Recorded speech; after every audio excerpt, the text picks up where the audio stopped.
දැන් මේ මම කිව්වා මේක තමයි භූගෝලීය උතුර. මොකද මේ තියෙන්නේ? මේක තමයි භූගෝලීය උතුර. ඒ කියන්නේ භූගෝල විද්‍යාවට අනුව මේක උත්තරද්‍රවය. හැබැයි මේකට අපි කියනවා චුම්බක දකුණ. මොකද මේ තියෙන්නේ? චුම්බක දකුණ. ඒ කියන්නේ පෘථිවිය කියන්නේ යෝධ චුම්බකයක්. ඒ යෝධ චුම්බකේ මේ තියෙන මොන ද්‍රවයද? දක්ෂිණ ද්‍රවය.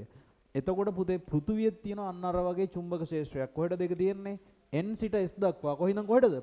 අහගන්න වැඩේ. මෙන්න මෙහෙම විශාල චුම්බක ක්ෂේත්‍රයක් මේ පෘථිවියේ තියෙනවා. හරිද? අහගන්නකෝ. ඔන්න ඔය විදියට. හරි. කතාව නවත්තන්න. දැන් අපි දන්නවා මේ ග්‍රහලෝක කොච්චර තිබුණත් තාම බැරි වෙලා තියෙනවනේ අපිට මේ ජීවීන් ඉන්න ග්‍රහලෝකයක් හොයාගන්න හම්බුන්නේ නැහැ නේද අපිට තාම. එතකොට මේ අපේ පෘථුවිය නිකන් මැවුම්වාදයේදී කියනවනේ මේ පෘථුවිය සහ මේ ලෝකේ මැව්වේ දෙවියෝ කියලා. හරිද? නමුත් දැන් ඒක සාමාන්‍ය විද්‍යාවට අනුව ඒක පිළිගන්නේ නැහැනේ. ආගමික මතවාද වලට අනුව එහෙම තියෙනවා. නමුත් ඇත්තටම ගත්තොත් එහෙම නිකන් මේ පෘථුවිය කවුරු හරි කෙනෙක් මැව්වා වගේ දෙයක්. නිකන් එහෙම හිතන්නත් පුළුවන් කෙනෙක්ට. ඒක විද්‍යාත්මක නෝන. මොකද හේතුව නිකන් හරියටම නිකන් ජීවයට සුදුසු ඔක්කොම ටික දාලා නිකන් හදපු එකක් වගේ. තේරුණාද? ජීවයක් ඇති වෙන්න සුදුසු හැම දෙයක්ම නිකන් කවුරු හරි හිතලා කරලා වගේ නිකන්. මොකද මේ පෘථුවියේ දැන් ජීවයක් ඇති වෙන්න ප්‍රධාන හේතුවනේ පෘථිවි වායුගෝලය. තව ප්‍රධාන හේතුවක් තමයි මෙන්න මේ චුම්බක ක්ෂේත්‍රය. මොකද හේතුව මේ චුම්බක ක්ෂේත්‍රය නොතිබුණා නම් පෘථිවියේ ජීවත් වෙන්න හැකියාවක් නැහැ. අහන්නකෝ වැඩේ. අහන්නකෝ. දැන් අඟහරු ලෝකේ එහෙම එකක් නැහැ. අඟහරු ග්‍රහයාගේ මෙහෙම චුම්බක ක්ෂේත්‍රයක් නැහැ. එතකොට බුදේ මේ චුම්බක ක්ෂේත්‍රය කොච්චර වටිනවද කියන තව එකක් තමයි දැන් මේක අවුරුදු ලක්ෂ ගානකට වාරයක් උතුර දකුණ මාරු වෙනවා. ඒ කියන්නේ මේ පෘථුවියේ ටිකෙන් ටික මේ උතුර දකුණ වෙනස් වෙනවා. ඒක අවුරුදු මේ ලක්ෂ ගානක. ඒ කියන්නේ දැන්ට අවුරුදු ලක්ෂ ගානකට කලින් මේ පෘථුවියේ මාලිමාවක් තිබුණා නම් ඒ දැන් හැරෙන පැත්තට නෙවෙයි ඒ කාලේ මාලිමාව හැරෙන්නේ. හරිද? මොකද මේ චුම්බකයේ ද්‍රව වෙනස් වෙනවා. ඒ අනිත් කාරණේ තමයි ප්‍රධානම දේ තමයි මං කියන්නේ දැන් මේක ජීවයේ පවතින මේ චුම්බක ක්ෂේත්‍රේ මාර වටිනවා කියලා. ඒ ඇයි කියනවා නම් මේ සූර්යාගේ සිට අභ්‍යවකාශයේ සිට එන අන්තරීක්ෂ කිරණ. නැත්තම් අපි කියනවා කොස්මික් කිරණ කියලා. මේවා අධිශක්ති කිරණ. ඒ කියන්නේ ආලෝකයේ වේගයෙන් එන්නේ. නමුත් ආලෝකය නෙවෙයි ඊටාම මේ ඒ කියන්නේ ද්‍රව්‍යමය අංශු වෙනවා. ඒ අංශු ඇවිල්ලා පෘථුවියට ආවොත් එහෙම අපිට ජීවත් වෙන්න අමාරු වෙනවා. මේ කොස්මික් කිරණ. එතකොට මේ එන කොස්මික් කිරණ අභ්‍යවකාශයෙන් එන කොස්මික් කිරණ ආයේ හරවලා යවන්නේ මොකෙන්ද? මෙන්න මේ චුම්බක ක්ෂේත්‍රයෙන්. ඒ චුම්බක ක්ෂේත්‍රය නොතිබුණා නම් මේ කොස්මික් කිරණ එහෙම නැත්නම් මේ අන්තරීක්ෂ කිරණ කෙලින්ම පෘථුවියට කඩාපාත් වෙනවා. එහෙම වුණා නම් අපිට මේක ඉන්න හම්බ වෙනවද? නැහැ. හරිද?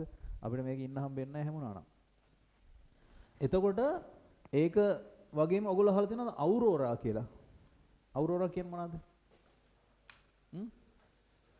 අවුරෝරා කියන්නේ ඔය කැනඩාව වගේ රටවල් වල උත්තරාර්ධ ගෝලයට කිට්ටු රටවල් වල සමහර කාලවලට අහසේ ලස්සන පාට රටාම වෙනවා.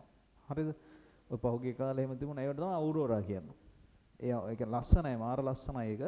අහස බැලුවාම පුදුම ලස්සනක් තියෙන්නේ. හරිද? වීඩියෝ වල තමයි මමත් දැකලා තියෙන්නේ. එතකොට ඒව ඇති වෙන්න හේතුවත් මේ එන කොස්මික් කියන දැන් මෙන්න මේ හරිය මේ චුම්බක රේඛාවල තියෙන ප්‍රබලත්වය අඩුයි උත්තර ද්‍රව්‍ය කිට්ටු. දැන් මේ හරිය මේවා පැත්තට පෘථිවියට කිට්ටු වෙන්න බෑ මේ චුම්බක ක්ෂේත්‍රයත් එක්ක. කොස්මික් කිරණ ඒ කියන්නේ ඈතට තල්ලු කරනවා. හැබැයි මේ හරියේ චුම්බක රේඛාවල ප්‍රබලත්වය අඩු නිසා මේ හරියෙන් ළඟින් යනවා. ඒ ළඟින් යන නිසා ඒවා මේ වායුගෝලයේ තියෙන අංශු එක්ක ගැටිලා ඔක්සිජන් වල එක්ක එහෙම ගැටිලා ඒවා අන්තර්ක්‍රියා කරලා හරිද? ඒවෙන් ලස්සන රටාම වනවා. ඒවෙන් ලස්සන කිරණ ලස්සන මේ ආලෝක රටාම වෙනවා. අන්න ඒවා තමයි මේ අවුරෝරා කියන්නේ.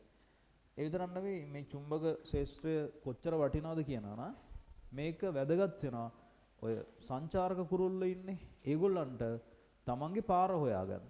මොකද විද්‍යාවට අනුව හොයාගෙන තියෙනවා මේ සමහර සත්තුන්ගේ ශරීරයේ මේ කුඩා චුම්බක අංශු තියෙනවා කියලා. මාළුන්ගේ එහෙම. ඒතර මාළු තමන්ට අවශ්‍ය දිශාව හොයාගන්නේ කොහොමද? දැන් අපි දිශාව හොයාගන්නේ අපේ ෆෝන් වල තියෙනවනේ GPS යුනිට් එකක්.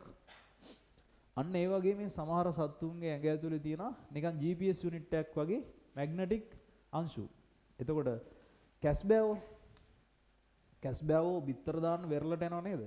ඒගොල්ලෝ සාමාන්‍ය ජීවිත කාලයටම ගොඩක් වෙලාවට එකම වෙරළට තමයි බිත්තර දාන්න එන්නේ. එතකොට ඒගොල්ලෝ මේ බිත්තර දාන්න වෙරළ හොයාගෙන එන්නේ කොහොමද? Google Map එකෙන්ද? Tamanට අදාළ බීච් වෙරළ හොයාගෙන එන්නේ. නැත්නම් මූදේ තියනවද නිකන් අඳුර ගන්න මං සලකුණු? නිකන් ඔර්ලෝසු කණුවක් එහෙම මෙතනින් අපි දන්නවනේ පාරේ යනකොට අපිට පේනවා මේ ඉස්කෝලේ ගාවින් යන්නේ. එහෙම නැත්නම් පාර හොයාගන්න. දැන් මූදේ කොහොමද එහෙම හොයාගන්නේ? මේ කැස්බෑව කොහොමද Tamanගේ වෙරළට එන්නේ?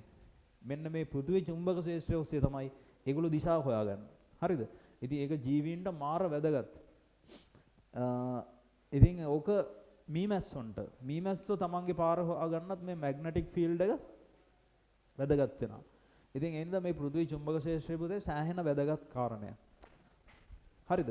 ඊළඟට මේ චුම්බක ගැන කතා කරද්දී චුම්බක අපිට වැදගත් වෙන්නේ මොනවද කියනවනම් එකක් තමයි දැන් තියෙන අලුත් දුම්රිය වර්ගයක්. ඒ තමයි මැග්ලෙව් ට්‍රේන්ස් කියලා කියනවා. මැග්ලෙව් ට්‍රේන්ස්.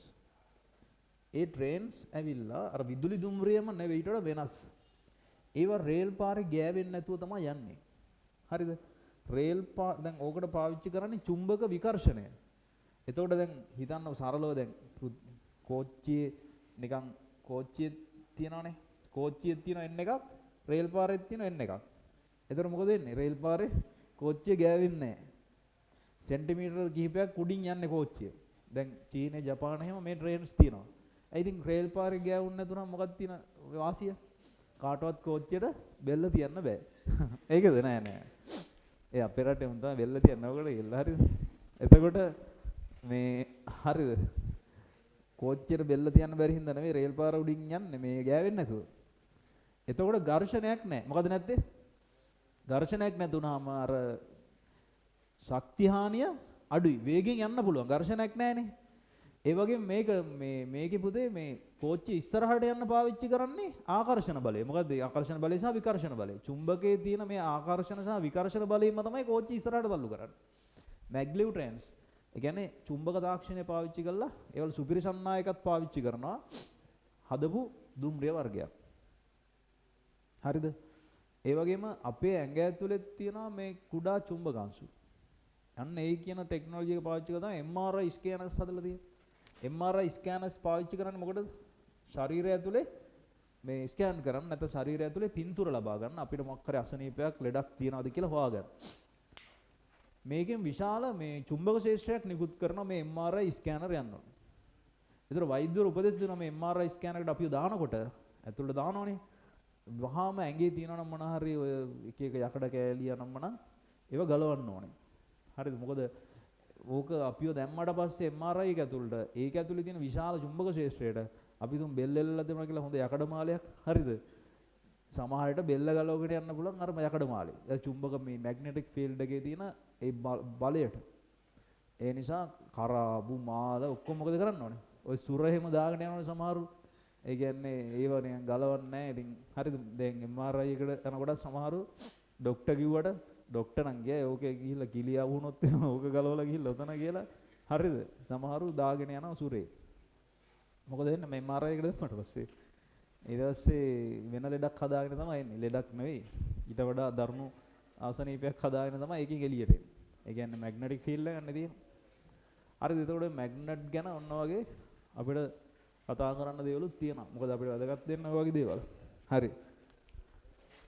ඊළඟට අපි ලියමු අනුමාත්‍රකාව විද්‍යුත් චුම්බකය කියලා ලියන්න.